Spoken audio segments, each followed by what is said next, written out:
ಕಂಡದ್ದು ಕಂಡ ಹಾಗೆ ನಾನು ಮಲ್ಲಿಕಾರ್ಜುನ ಹೆಗ್ಗಳಗಿ, ಪತ್ರಕರ್ತ, ಮುಧೋಳ. ಈ ಬಾರಿ ಪಾಕಿಸ್ತಾನ್ ನಿರ್ಮಾಪಕ ಮೊಹಮ್ಮದ್ ಅಲಿ ಜಿನ್ನಾ ಬಗ್ಗೆ ಮಾತಾಡಬೇಕು ಅನ್ಸಾಕತ್ತದ. ಜಿನ್ನಾನ್ ಮೇಲೆ ಇದೊಂದು ಒಳ್ಳೆ ಪುಸ್ತಕ ಬಂದಿದೆ. ಇದು 1,000 ರೂಪಾಯಿ ಇತ್ತು, ಈಗ ಒಮ್ಮೆಲೆ 9,000 ರೂಪಾಯಿ ಮಾರಾಗತ್ತೆ. ಅಂದ್ರೆ ಇದು MC ಚಗಲ ಅವ್ರು ಇವ್ರು ಬಹಳ ಸೀನಿಯರ್ಸು ಎಲ್ಲ ಅವ್ರ ಕುಟುಂಬದವರು ಹೇಳಿದ ಹೇಳಿಕೆಗಳನ್ನು ಒಳಗೊಂಡು ಇದೊಂದು ಅಪರೂಪದ, ಅಂದ್ರೆ ಸತ್ಯಕ್ಕೆ ಸಮೀಪ ಇರುವ ಸ್ಟೋರಿ ಅಂತ ಅನಿಸ್ತದ. ಅದನ್ನ ಹೇಳ್ಬೇಕು ಅನಿಸ್ತದ. ಅಂಡ್ ಮತ್ತೆ ಥ್ರಿಲ್ಲಿಂಗ್ ಸ್ಟೋರಿ ಇದು.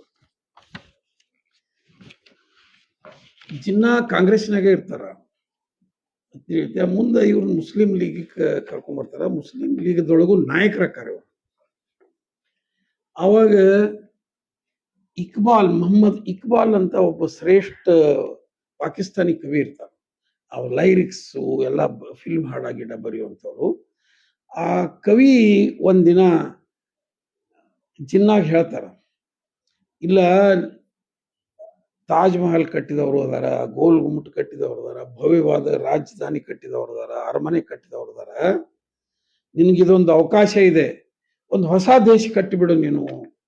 ದ್ವಿರಾಷ್ಟ್ರ ಒಂದು ಚಿಂತನೆಯನ್ನು ಅವ್ರಿಗೆ ಹೇಳ್ತಾರೆ. ವಿಭಜನೆ ಅಂತ ಹೇಳೋದಿಲ್ಲ, ಇಲ್ಲಿ ಬಹಳ ಸೂಕ್ಷ್ಮವಾದ ಪ್ರಶ್ನೆ ಇದೆ. ದ್ವಿರಾಷ್ಟ್ರ, 2 ರಾಷ್ಟ್ರಗಳ ನಿರ್ಮಾಣ ಅಂತ ಹೇಳಿದ ಕೂಡಲೇ ಸಡನ್ಲಿ ಜಿನ್ನಾಗ ಈ 2 ರಾಷ್ಟ್ರಗಳ ಚಿಂತನೆಯನ್ನ ಮೊದಲು ಸಾವರ್ಕರ್ ಒಮ್ಮೆ ಹೇಳಿರ್ತಾರ. ಅವ್ರ ತಲೆಯೊಳಗೆ ಬಂದಿರ್ತದ, ಪ್ರತ್ಯೇಕವಾಗಿ ಅವ್ರು ಚೆನ್ನಾಗಿರ್ಬಹುದಲ್ಲ, ಯಾಕೆ ಇದು ವಿವಾದ ಅನ್ನೋದೊಂದು ಮಾತಿರ್ತದ.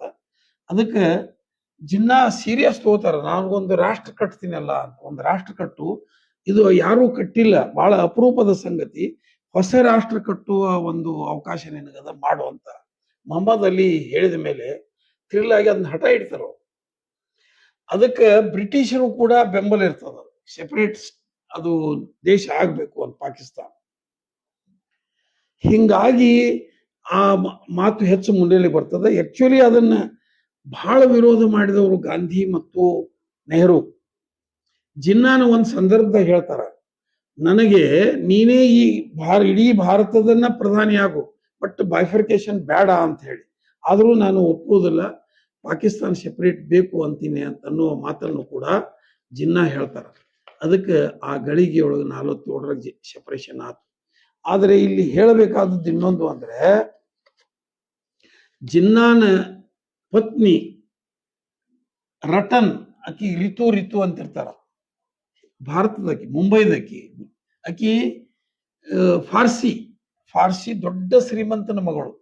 ಬರೋಬ್ಬರಿ 18ನೇ ವಯಸ್ಸಿಗೆ ಆಕಿ ಮುಸ್ಲಿಂ ಕನ್ವರ್ಟ್ ಆಗಿ 18ನೇ ವಯಸ್ಸಿಗೆನೆ ಜಿನ್ನಾನ್ ಮದುವೆ ಹಾಕಾರ.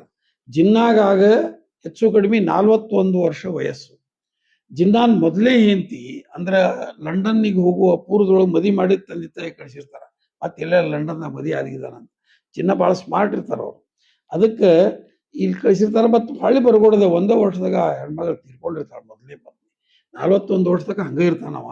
ಆದರೆ ಈಕಿ ರಟಿನ್ ಏನು ರಿತು ಅದಾರಲ್ಲ, ಜಿನ್ನಾನ್ ಆಗಬೇಕು ಅನ್ನೋ ದೊಡ್ಡ ಹಂಬಲ ಇರ್ತದೆ. ಯಾರು ಇಡೀ ಫಾರ್ಸಿ ಸಮಾಜ ವಿರೋಧ ಮಾಡಿದ್ರು ಕೇಳೋದಿಲ್ಲ, ತಂದೆ ತಾಯಿ ಹೇಳಿ ವಿರೋಧ ಮಾಡಿದ್ರು ಕೇಳೋದಿಲ್ಲ. ಬರೋಬ್ಬರಿ 18ನೇ ವರ್ಷ ಅಟೆಂಡ್ ಆದ ಕೂಡ್ಲೇನೆ, ಅಂದ್ರೆ ಲೀಗಲಿ ಶಿ ವಾಸ್ ರೈಟ್. ಅವಾಗ ಇಬ್ರು ಮದುವೆ ಆಕಾರ. ಆದ್ರೆ ಇಡೀ ಮುಂಬೈ ಏನು ಇವ್ರ ಸಮಾಜ ಇರ್ತದ, ಬ್ಲ್ಯಾಕ್ ಡೇ ಅಬ್ಸರ್ವ್ ಮಾಡ್ತಾರ. ಇಂಥ ದೊಡ್ಡ ವಿರೋಧದ ನಡುವೆ ಜಿನ್ನಾ ಮತ್ತು ರಿಟ್ಟು ಮದುವೆ ಆಕಾರ. ಮದುವೆ ಆದ ಮೇಲೆ ಜಿನ್ನಾಗ ಒಬ್ರು ಮಗಳು ಹುಡ್ತಾಳ, ದೀನಾ ಅಂತ ಆಕಿ ಹೆಸರು ತಿಳಿತಿ. ಮುಂದೆ ಬರೀ 9 ವರ್ಷ 10 ವರ್ಷಕ್ಕೆ ಈಕಿ ಜಿನ್ನಾ ಅವ್ರ ಪತ್ನಿ ತೀರ್ಕೋತಾಳ. ಆಕಿ ಸಮಾಧಿ ಇರುವುದು ಮುಂಬೈದಲ್ಲಿ. ಮುಂದೆ ದೀನಾನು ಮುಂದೆ ಒಬ್ಬ ಫಾರ್ಸಿನ ಮದುವೆ ಆಗ್ತಾರೆ. ಬಹಳ ವಿರೋಧ ಮಾಡ್ತಾರೆ ಜಿನ್ನಾ. ಆಗೊಂದು ಮಾತಾಡ್ತಾರೆ ಜಿನ್ನಾ, ಏನು ನೀ ಇಂಡಿಯನ್ಸ್ ಮದುವೆ ಹಾಕಿದ್ರೆ ಆಗು, ಅದ್ರಲ್ಲಿ 2 ಮಂದಿ ಮುಸ್ಲಿಮ್ಸ್ ಅದಾರಲ್ಲ, ಅದ್ರಾಗ ಒಬ್ಬನ ಯಾರನ್ನಾರ ಆಗು ಅಂತ ನಾವು. ಅವಾಗ ಈ ದೀನಾ ಒಂದು ಮಾತು ಹೇಳ್ತಾಳ, ಅಲ್ಲಪ್ಪ ಇಂಡಿಯಾದಾಗ 2 ಮಂದಿ ಮುಸ್ಲಿಂ ಹೆಣ್ಮಕ್ಳಿದ್ರು, ನೀ ರಿತುನ್ ಯಾಕೆ ಫಾರ್ಸಿ ಆಕಿನ ಆದಿಪ್ಪ ಅಂದ್ರೆ ಆಕಿ ತಾಯಿನ ಮದುವೆ ಆಗಿರ್ತಾರ. ಅದನ್ನ ಹೇಳಿದ ಮೇಲೆ ಅವ್ ಎಷ್ಟು ಸಿಟ್ಟಿಗೆ ಹೇಳ್ತಾನಂದ್ರೆ, ಆಕಿನ ಎಂದೂ ಇದು ಮುಂದೆ ಆಕಿದು ಇದನ್ನ ಮಾತಾಡುದಿಲ್ಲ. ಒಂದೆರಡು ಸರಿ ಪತ್ರ ಬರೆಯುವಾಗ ಕೂಡ ಆಕಿಗೆ ಆ ಮಗಳೇ ಅಂತ ಬರೀದಿಲ್ಲ, ದೀನಾ ಅಂತ ಬರೀದಿಲ್ಲ, ಅವ್ರದ್ದು ಆಕಿದು ವಾಡಿಯಾ ಅಂತ ಅಡ್ರೆಸ್ ಇರ್ತದ. ಮಿಸರ್ ಸ್ವಾಡಿಯಾ ಅಂತ ಒಂದು ಪತ್ರ ಬರೀತಾರೆ ತಂದೆ ಮಗಳಿಗೆ. ಹಂಗ ಆಕಿ ಮಗಳಿರ್ತಾಳ. ಮುಂದೆ ದೀನಾಗ ಒಬ್ಬನೇ ಮಗ ಇರ್ತಾನ, ಅವ ನುಸಿನ್ ವಾಡಿಯಾ. ನುಸಿನ್ ವಾಡಿಯಾಗ ಇಬ್ರು ಮಕ್ಕಳು. ಅವರು ಇಬ್ರು ಒಬ್ರು ಅದರಾಗ ಭಾರತೀಯ ನಾಗರಿಕತ್ವ ಒಪ್ಕೋತಾನ, ಇನ್ನೊಬ್ರು ಬೇರೆ ದೇಶದ ನಾಗರಿಕತೆ ಒಪ್ಕೋತಾನ. ಅಂದ್ರ ಜಿನ್ನಾ ನಿತ್ತು ಪಾಕಿಸ್ತಾನ ಕಟ್ಟಿದರೆ ಜಿನ್ನಾ ಒಬ್ಬನೇ ಅಲ್ಲಿ ಅಂತ್ಯಕ್ರಿಯೆ ಹಾಕದ. ಇವ್ರು ಯಾರ್ದು ಅಲ್ಲಿ ಆಗೋದಿಲ್ಲ, ಇವ್ರು ಇಂಡಿಯನ್ ನ್ಯಾಷನಾಲಿಟಿನೂ ಒಪ್ಕೊಳ್ಳೋದಿಲ್ಲ. ಅವ್ರೆಲ್ಲರೂ ಭಾರತ ಬೇರೆ ಬೇರೆ ಇದ್ ಮಾಡಿ, ಅಂದ್ರೆ ಪಾಕಿಸ್ತಾನ ನ್ಯಾಷನಾಲಿಟಿ ಒಪ್ಪೋದಿಲ್ಲ. ಅವ್ರು ಭಾರತದ ನ್ಯಾಷನಾಲಿಟಿ ಒಪ್ಕೊಂಡು ಭಾರತದಲ್ಲೇ ಇರ್ತಾರ ಅವ್ರು.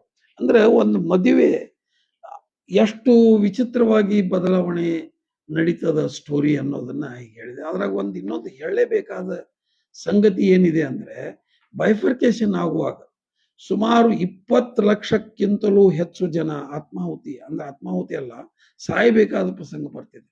ಅಷ್ಟು ಮಂದಿ, ಅಷ್ಟು ದೊಡ್ಡ ಹಿಂಸೆ ನಡೀತದ ಅಲ್ಲಿ. ಮನೆ ಮಾರು ತೊರೆದು ಇಲ್ಲಿ ಬರೋರು ಇನ್ನ ಯಾವಾಗ ಖಾಲಿ ಆಗೋದು ಗೊತ್ತಿಲ್ಲ. ಈಗ ಹೋಗಿ ನಮ್ಮ ಮನೆ ಅಂತ ಯಾರು ಇರ್ತಿದ್ರಂತ, ಹೊರಗಾಗ್ಬೇಕಾಗಿತ್ತು. ಬೇರೆ ಬೇರೆ ರೀತಿಯಿಂದ ಬಲಾತ್ಕಾರ, ಹಿಂಸೆ ಏನೇನೋ ಆತದು. ಇಷ್ಟು ಗೊಂದಲದ ನಡುವೆ ಇವು ಎರಡು ದೇಶಗಳು ನಿರ್ಮಾಣ ಆದವು. ಇದು ಜಿನ್ನಾ ಮತ್ತು ಜಿನ್ನಾನ ಸುತ್ತಮುತ್ತಲೂ ಇರುವ ಎಲ್ಲರೂ ಹೇಳಿದ ಈ ಕಥೆಯನ್ನ ನಮ್ಮ ಮುಂದೆ ಹೇಳ್ತಾ ಇದ್ದೇನೆ. ಇಷ್ಟು ಹೇಳಿ ನನ್ನ ಮಾತು ಮುಗಿಸ್ತೀನಿ. Thank you.